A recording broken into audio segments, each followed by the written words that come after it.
You find us at the business, or rather tech note segment of the show, where we shall be looking at the recovery path for the tourism sector. Before I introduce my guest, let me just give you a preamble of where we are. Uganda recorded a 59% increase in international visitor arrivals to a staggering 814,508 in 2002. Now, for those that are tourism industry watchers, this signals a recovery from the effects of the devastating coronavirus pandemic.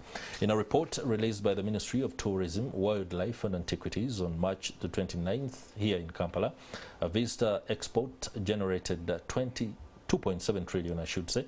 That is about $0.736 million, representing 12.2% of total exports, up from 1.9 trillion. Too many statistics here, and they could well be confusing, but our guest will be able to help us come in line with them. The service exports in 2022 are standing at a remarkable 41.4%. That is good.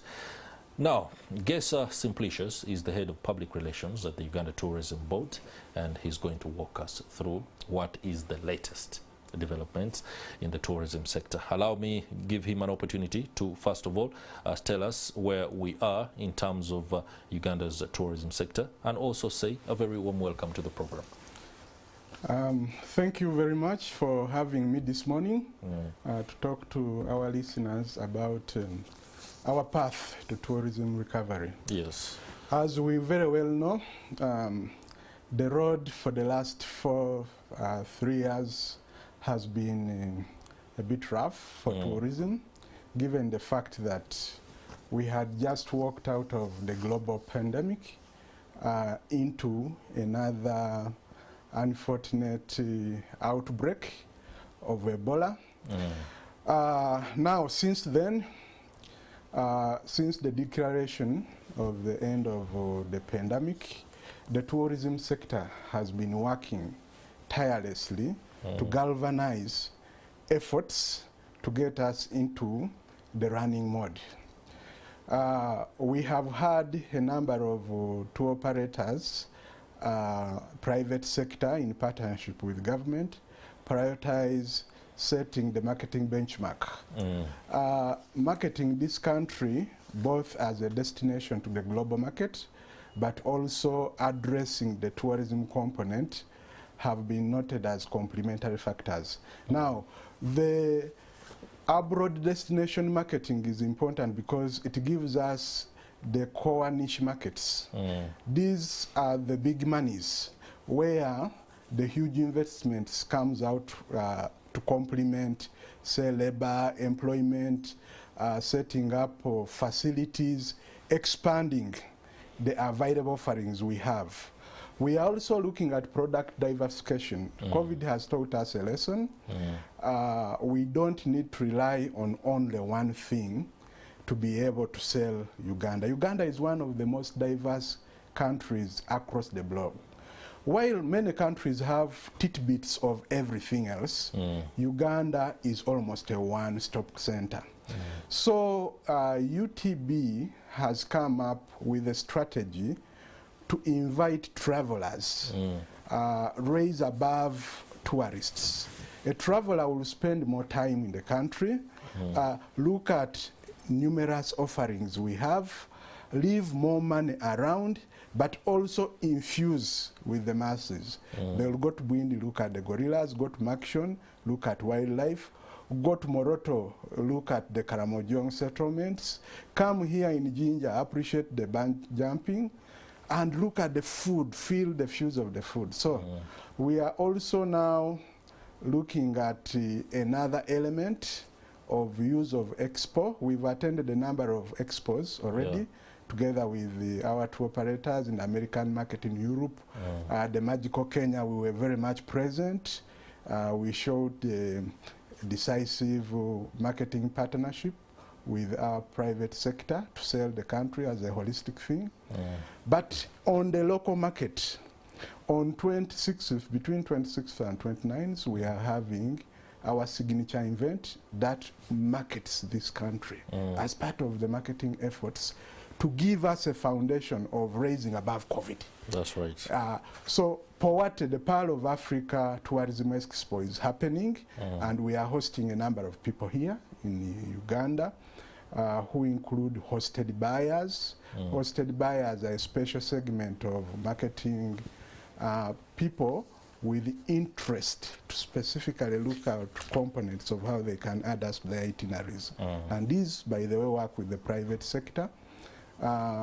We have gotten the international ear, so we encourage the exhibitors locally as well to come and showcase their offerings, because this is the time we have to put our best foot forward out of the COVID. Okay, that's a very good overview, and of course what I gather from that is that the tourism sector is back with a bang.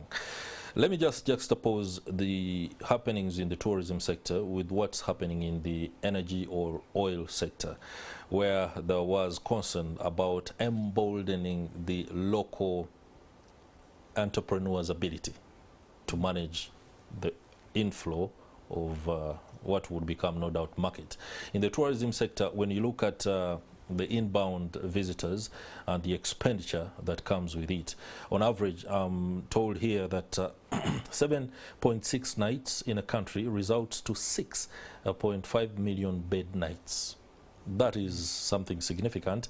But when it comes to passenger transport, shopping centers, accommodation and food and beverages, who are the players and how are they helped to be able to provide the best possible service so that these visitors who are inbound not only get the experience of looking at the amazing nature, but also the experience of sleeping well and experiencing the true African nature? Thank you. UTB is cognizant of the fact that it's not enough to bring visitors in the country. Yeah. You can do everything you have to bring visitors in the country, but the experience they live through as when they arrive at the airport and get out will give you the everlasting memory, a cement signature to market the country. So we are now working with a number of clusters. We have Uganda Hotel Owners Association. We have the Uganda Tourism Association, an apex body that brings together all tour operators in tourism business. Now these are working together with UTB because UTB is mandated to regulate the sector. Now, regulation means setting standards, knowing when I say I'm going to Sheraton, what type of hotel is Sheraton? Is it a 2-star? Is it 3? And when it is a 2-star, what are the services I expect in that hotel? Because these services are also commensurate with the money a tourist pays and the enjoyment overall they expect. We are cognizant of the fact that there has been a disconnect between the tourism facilities and offerings, and now we are high up there doing 1, registration, 2, we are doing licensing of tour operators. We are also doing licensing of the people who guide, because the journey between the hotel and the flight time from Entebbe is regulated by a tour guide. What a tour guide will say, infuse and exude in the due course of the tourist going to the hotel will set the foundation for the country. So we want a smooth line through the reception of a tourist all the way to the national park, all tourism offering the tourist is going to have back to the country. So we are doing a lot of regulation. We are actually, right now, we have been working with Uganda Police to do sensitization. And now we are at a time of enforcement. Who has what facility? What facility? You say you have 10 beds. Are they 3 by 4? What type of food do you serve? Because we also want the tourists to be safe. Yeah. We don't want someone to eat food and... Cases of food poisoning. Poisoning and all that. So yes, we are regulating the industry in partnership, of course, with the private sector and doing a lot of sensitization to meet the standards. All right. Africa remains the largest contributor to our tourism visitors. 87.8% of international arrivals are from Africa. Here, Kenya is shown to have at least 376,294, followed by Rwanda, 158,523, South Sudan, Tanzania, Eritrea, and of course contributing 59 and 26,000 respectively. This means a lot of work must be done in marketing Uganda to our African sisters. The tendency is to think they understand us better, or they know because we are within the same setting. But ideally, how do you sell an experience of gorillas to a person in Rwanda so that they elect to let go of the Rwandan experience and come experience the Uganda scene? How does that work? It works because there are many complementary factors that inform why people travel. Okay. You will be surprised that we have a very beautiful beach here in Kalangala that has facilities and a world-class experience just across for less than 300,000. But some Ugandans would prefer to go to Mombasa. All right. But when you have Kalangala, so those possibilities exist. Yes. And we are cognizant of the fact that how you sell represent a product, but also offer product knowledge to the continent will infer what we have. For us, much as Rwanda may have gorillas, Uganda has the 360 of everything. You don't want basically to only go see the gorillas. You may want to cross to Queen Elizabeth, look at lions, look at elephants, and do a boat cruise, which Rwanda may not offer.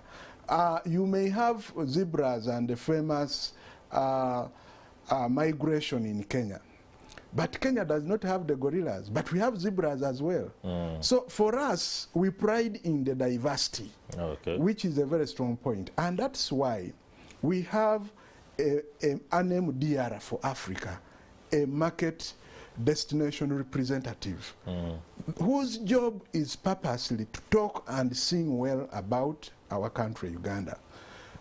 We have one for Kenya, South Africa, Central Africa, Nigeria. Basically, their job is to design means of showcasing our tourism offerings, attend all expos, develop selling points by way of email, by way of information, to give people product knowledge and information, because the first decision for a tourist to make about a country before they visit is the knowledge itself about the existing offerings. But once they don't have the information of what you offer, the rates of what is offered, there is a lot of confusion generated. So we are realizing that the African market is one of those markets you can't ignore, because we are receiving a lot of people. So we are putting our best foot forward there to ensure that we expose even further and encourage these people to have, because we have an advantage. We have what not everybody has, the 360. You talk about culture, talk about food, talk about the weather, talk about the wildlife itself. We have a lot.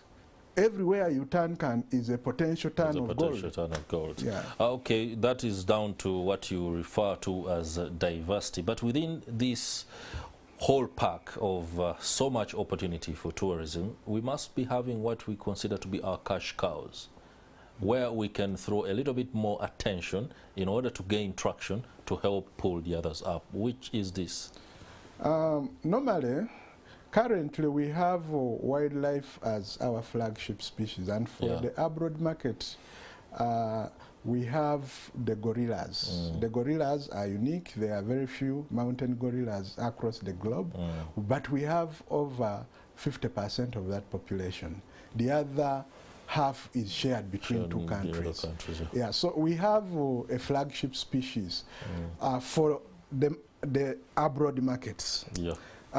Here we have a variety of savanna parks, savanna wildlife, which offer different offerings and breathtaking sites. Chidepo is one of those beautiful, breathtaking sites with both wildlife and scenery, which is like no other.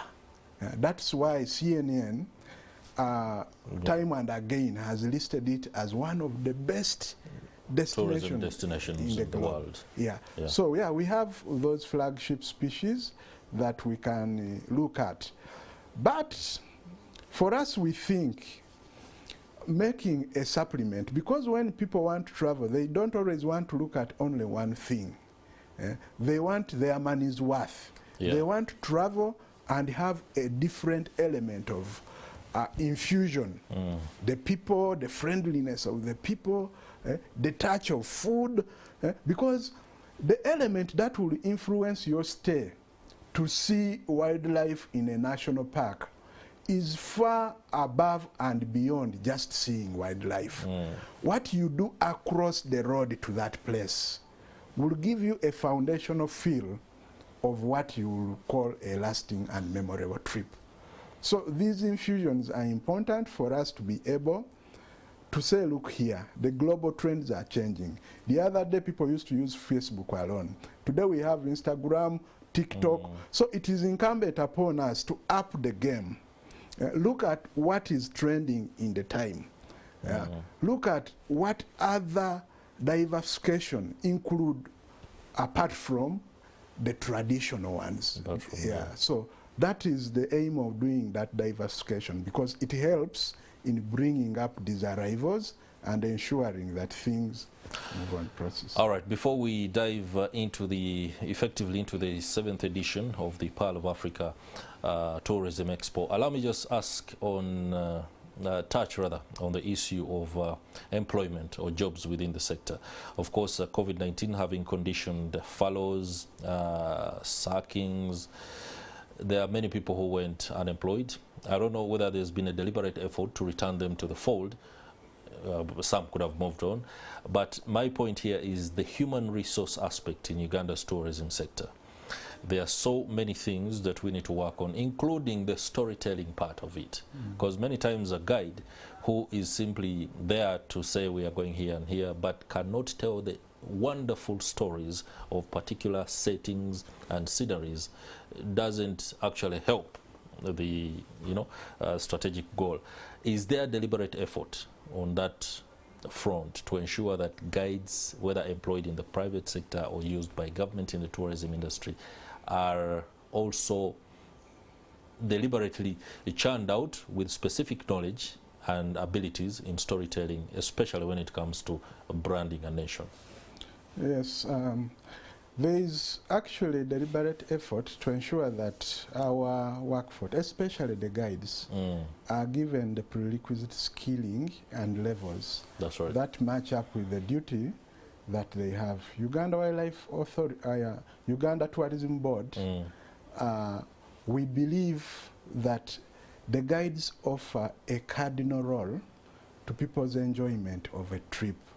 And that is one of the areas that when policymakers are coming up with different segments of marketing and understanding the type of industries we have, forget the foundational level these guides offer. So yes, we have that level of skilling. That's why we are doing a lot of licensing, but we are working with the private sector. Herbert Ruhanga, for example, has been very instrumental in doing a lot of trainings for birders. We are also teaming up with the Guides Association. James Mwere, for example, has taken a number of guides in exposit trips that equip them with information. But over and above, we have training institutions. UHHTI, for example, is a government-mandated body that churns out people that give foundation to the tourism sector. We are doing a lot of curriculum development and developing organic information offering platforms designed by our experts to meet the relevant needs of the industry that come from the day-to-day challenges we have. So yes, That platform is being offered currently, and indeed there is a lot of talk and partnership. DIT, for example, is one of those bodies that we are using as a vocational government institution to pass out. That's the one. Is it in Ginger? Yes. Okay. Yeah.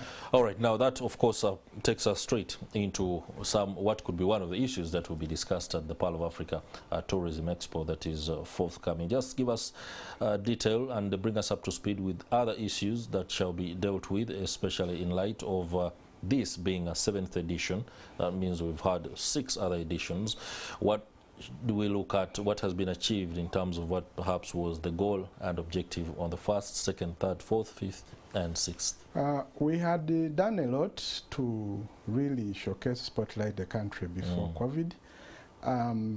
The last 2 Pearl of Africa expos we've held, the 6th one was virtual because of COVID.